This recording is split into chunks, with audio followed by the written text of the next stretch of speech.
How to trade on Bitget mobile app for beginners. Hi everyone, in order to trade on Bitget mobile app for beginners, you just have to follow the steps. First of all, you need to install the application, so go to your Play Store and install it. And then you need to go ahead and create your account. In my case, I happen to already create my account, so this is how it's going to look like.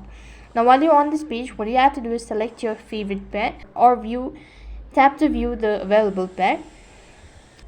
You could go to the assets and then you could go to the trading button, and then you could go ahead and select the asset that you wish to.